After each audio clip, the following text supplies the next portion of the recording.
কলকাতা বইমেলার একটা অবিচ্ছেদ্য অঙ্গ ছিল হচ্ছে চিত্রশিল্পী এবং অসংখ্য ছোট ছোট হস্তশিল্পী। তারা তাদের পসরা নিয়ে বসতেন, ফুটপাতে বসতেন। তারা একথা ঠিক যে গিল্ডের কোনো আনুষ্ঠানিক তারা পেমেন্ট দিতেন না বা আনুষ্ঠানিক কোনো অনুমতি ছিল না, কিন্তু তাদের এই রিভার্স পজেশন বইমেলা যবে থেকে শুরু হয়েছে তবে থেকে চিত্রশিল্পীরা এবং হস্তশিল্পীরা তারা তাদের পসরা নিয়ে ঢোকার অথবা বেরোনোর এক প্রান্তে তারা বসছিলেন। কিন্তু এই প্রথম এপিডিআরকে যেমন কলকাতা বইমেলা স্টল থেকে বঞ্চিত করেছেন, তেমনই এই চিত্রশিল্পী এবং হস্তশিল্পীদের এই বইমেলায় তারা এবার আর বসতে দিচ্ছেন না। এবং এখানে চিত্রশিল্পী এবং হস্তশিল্পীদের কলকাতা বইমেলার যে নিজস্ব গিল্ড ছিল, তার মূল সংগঠক যার পরিচিতি মুন্না নামে, আমরা তার মুখোমুখি হয়েছি। আমরা মুন্নার সঙ্গে এবার একটু সরাসরি কথা বলবো। মুন্না, আমরা যেটা জানতে চাইবো যে এবার কী এমন হলো যে বইমেলা কর্তৃপক্ষ আপনাদের বসতে দিচ্ছেন না বইমেলার মাঠে? বইমেলার একদম শুরুতেই চিত্রশিল্পী এবং বইমেলা সম্পৃক্ত বিষয়, সুতরাং শিল্পী ছাড়া কখনোই বইমেলা পসিবল নয়, সম্ভব নয়। তো এটা এই একেবারে যখন থেকে শুরু বইমেলা তখন থেকেই চিত্রশিল্পীদের এখানে একটা আলপনার মতো থাকতো। হঠাৎই এবছরে জানি না কেন কোন এতে আমাদেরকে বলা হলো যে না, তোমরা এবারে বসতে পারবে না, প্রশাসন তোমাদের যদি অনুমতি দেয় তবে তোমরা বসবে। আমরা কিছু বলতে পারছি না। অর্থাৎ এটা সুধাংশুদা এবং হচ্ছে ত্রিদীপদা, তাদের হয়তো পূর্ব পরিকল্পিত কোনো একটা কিছু নিশ্চয়ই আছে, এর মধ্যে কোনো রহস্য আছে। হঠাৎই আমাকে এই কথা বলা হচ্ছে যে আমাকে ডেকে বলছে, সুধাংশুদা, মুন্না, এবারে আমরা কিছু করতে পারছি না, তোমরা সরাসরি প্রশাসন লেভেলে যাও।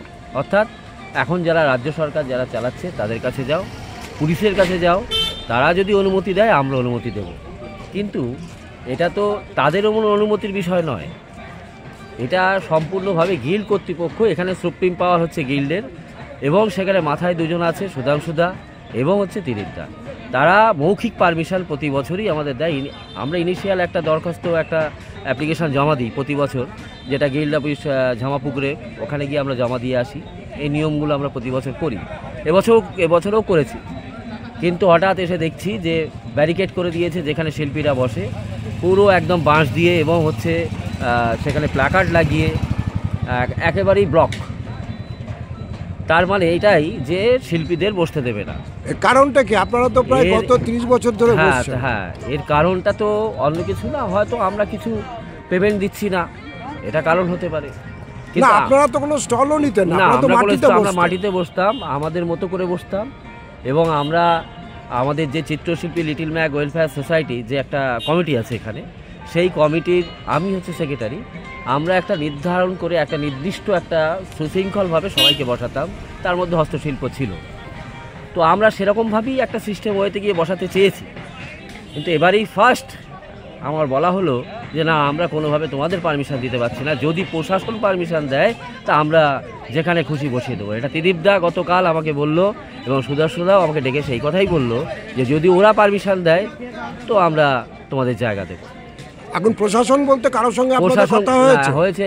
একমাত্র আমরা সুজিত বসু ওনার বাড়িতে গেছিলাম, এবং যাওয়ার পরে আমরা বললাম যে এই ব্যাপার।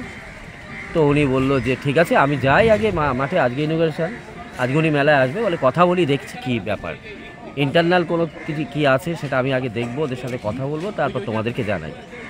এই পর্যন্ত এই স্তরে হয়ে আছে। তারপরেও যদি না হয়, আমরা যেরকম মিটিং করতাম, আন্দোলন করতাম, পার্ক স্ট্রিটে যেভাবে করেছি সেইভাবেই আবার করতে হবে। তাতে করে কী হবে? মেলা হ্যাকেল হবে। মেলা যে একটা সুষ্ঠু একটা মেলা, সেটা তো হবে না, ওই পরিবেশ থাকবে না। আমরা যখনই আন্দোলনে যাব, আমাদের এতজন শিল্পী সবাই মিলে যখন গিল্ড অফিসের সামনে আমরা ভিড় করব, তখন কি সেটা কি খুব ভালো লাগবে? আর শিল্পীরা যদি একটা কি বলছে যে না, তোমরা এক কাজ করো, মেলার বাইরে গিয়ে বসো, তা শিল্পীরা মেলার বাইরে বসবে, এটা কি কখনো সম্ভব? সেটা কি মানায়? কলকাতা বইমেলা, যেখানে প্রত্যেকটা বইয়ের শিল্পীর অবদান, শিল্পীর বইয়ের ভেতরে এবং বাইরে, প্রচ্ছদ এবং অলঙ্করণ, সেখানে শিল্পীদের বসতে হবে বাইরে, আর এখানে মেলা হবে, এটা তো কখনো সম্ভব নয়। আমরা তো মানতে পারবো না। তাই আমাদের দাবি, এনিহাউ আমাদের জায়গা দিতে হবে, বসার জায়গা। আমরা তো মাটিতেই বসছি, আমাদের তো দরকার নেই কোনো স্টল, আরও কোনো বড় কোনো জায়গা। ছোট্ট একটা স্পেসে আমরা সুন্দরভাবে মিলেমিশে গুছিয়ে বসতে পারি। এইটুকু যেন সুযোগ দেয় আমাদের, এটুকুই আমার বলার, তাহলে আমরা আন্দোলনে যাব।